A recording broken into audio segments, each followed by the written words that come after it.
18 বছর বয়স কি দুঃসহ, স্পর্ধায় নেয় মাথা তোলবার ঝুঁকি। 18 বছর বয়সেই অহরহ বিরাট দুঃসাহসেরা দেয় যে উঁকি। সুকান্ত ভট্টাচার্যর এই 18 বছর বয়সের কবিতা প্রজন্মের পর প্রজন্ম একই রকম রয়ে যাবে। তার কারণ 18রা তো একই রকম রয়ে যাবে। এই যে আমার হাতে এই এত কিছু লিস্ট, আসলে এই লিস্টগুলো কিছু মানুষের নামে। আমরা এখন জেনজি নিয়ে কথা বলি। জেনজি, এই জেনজি কে বোঝা মুশকিল। সবাই জেনজিকে বুঝতে চাইছেন, আসলে জেনজিকে কেউ অস্বীকার করতে পারছে না। জেনজি মানে যাদের বয়স 1997 থেকে 2012-র মধ্যে। ধরে নেওয়া যাক যাদের বয়স মোটামুটি এই 14 বছর থেকে 33 বছরের। এই বয়সটা মারাত্মক। এই বয়সে কোনো চোখ রাঙানি কেউ সহ্য করবে না। এই বয়সে লজিক ছাড়া কথা কেউ সহ্য করবে না। এই বয়স আবেগ বোঝে। এই বয়স আবেগে ভর করে কয়েক কিলোমিটার টানা দৌড়ে যেতে পারে। এই বয়স বন্দুকের সামনে বুক চিতিয়ে দাঁড়িয়ে পড়তে পারে। এই বয়স এমন একটা বয়স যে বয়সে বাবা বাছা করে কাজ হবে না, আবার যে বয়সে চোখ রাঙিয়েও কাজ হবে না, বুঝে কাজ হবে, বুঝিয়ে কাজ হবে। আর দেশের প্রধানমন্ত্রী সেই চেষ্টাই তো করেছেন। দেশের প্রধানমন্ত্রী বলেছেন যে আসলে এই বয়সটা বোঝার বয়স, এরাই তো আগামী, এরাই তো ভবিষ্যৎ। হ্যাঁ, তাদের সঙ্গে কথা বলতে চেয়েছেন, কথা বলেছেন। যদি বেঁকে বসতো সবাই, প্রশাসন বেঁকে বসতো, কি হতে পারত?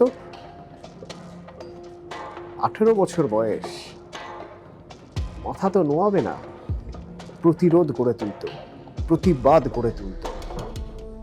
এবং এই প্রতিরোধ, এই প্রতিবাদ যে কি ভয়ঙ্কর হতে পারে, আজ থেকে প্রায় 100 বছর আগে ব্রিটিশরা বুঝেছিল।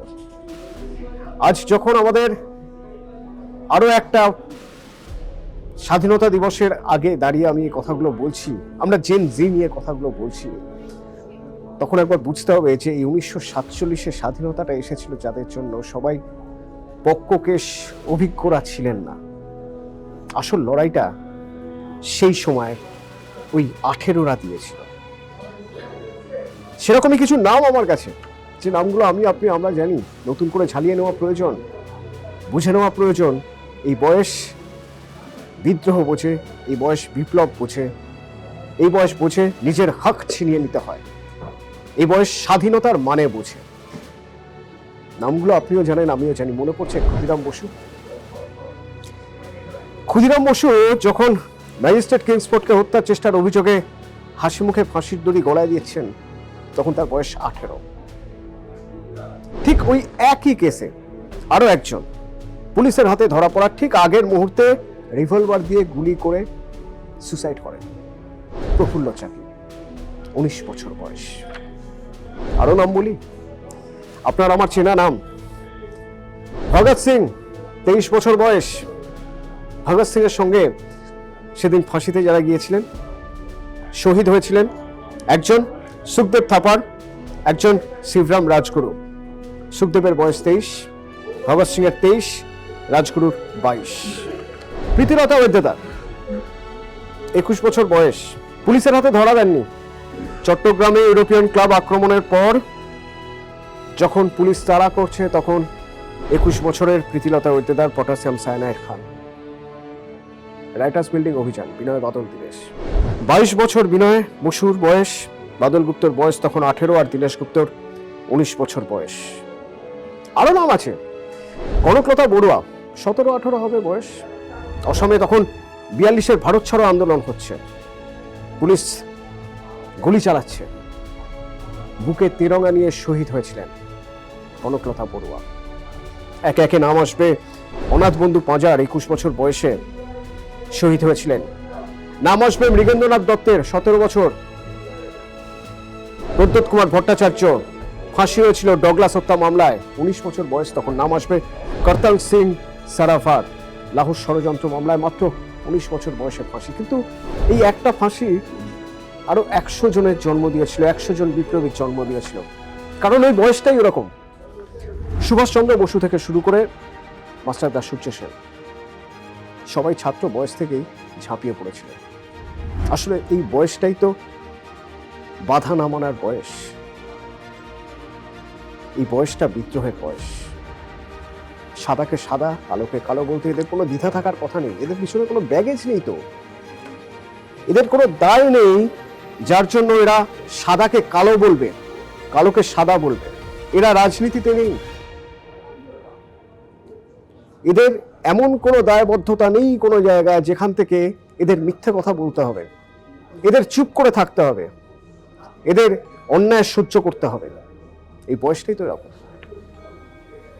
তাই আজ যখন জেনজি নিয়ে এত কথা হচ্ছে, যখন কথা হচ্ছে দিল্লিতে জেনজিদের এই আন্দোলন বা এই মুভমেন্ট, সেই মুভমেন্টের পিছনে কারা আছে? আর নিশ্চয়ই কেউ আছেন, কেউ না কেউ মদত দিচ্ছেন, সবই ঠিক আছে, পিছনে ষড়যন্ত্র চলছে, তারও প্রমাণ মিলেছে। কিন্তু পাশাপাশি এটাও সত্যি, শুরুটা তো এরাই করেছেন এবং এরা শুধুমাত্র সত্যের জন্য, সাদাকে সাদা এবং কালোকে কালো বলার অধিকারের জন্য লড়াই করেছে। আর সেই লড়াইটা এমনই, যখন সবাই বুঝতে শুরু করলেন যে হ্যাঁ, এদের বোঝাতে গেলে আগে এদের বুঝতে হবে। এই বয়সটাই এরকম যে এদের যদি লজিক দিয়ে না বোঝানো হয়, তথ্য দিয়ে সাদাটা কেন সাদা আর কালো রংটা কেন কালো রং না বোঝানো হয়, ততক্ষণ পর্যন্ত এরা চুপ করে থাকবে না। এরা রাস্তায় নামবে, এরা বন্দুকের সামনে দাঁড়াবে, এরা জ্বলবে, এরা জ্বালাবে। এবং যে জ্বালানোর উদাহরণ আমরা এখন দিলাম ইতিহাস ঘুরে। যখন আমরা তেরঙ্গা নিয়ে রাস্তায় হাঁটবো, তখন আমাদের মাথায় থাকবে সেই মানুষগুলোর কথা। আবার বলছি, যারা মিটিংয়ে বসে সিদ্ধান্ত নিয়ে অনেক চুলচেরা বিশ্লেষণ করে স্বাধীনতা এনেছেন, অবশ্যই তাদের স্মরণ করব। তবে তার আগে স্মরণ করব তাদের যারা কোনো বাধা না মেনে রাস্তায় নেমে চোখে চোখ রেখে, চোখ রাঙানি বন্ধ করে, বেয়োনেট খেয়ে, লড়াই করে স্বাধীনতা চেয়ে এসেছেন। তাদের সেই স্বাধীনতা চাওয়ার যে যোগ্যতা, তাদের যে স্বাধীনতা চাওয়ার অধিকার, তাদের সেই স্বাধীনতা চাওয়ার লড়াই, সেই লড়াই তো পরে আমাদের স্বাধীন করেছে। আমরা স্বাধীনতা অর্জন করেছি তাদের জন্য, 18-র জন্য, তখনকার জেনজির জন্য।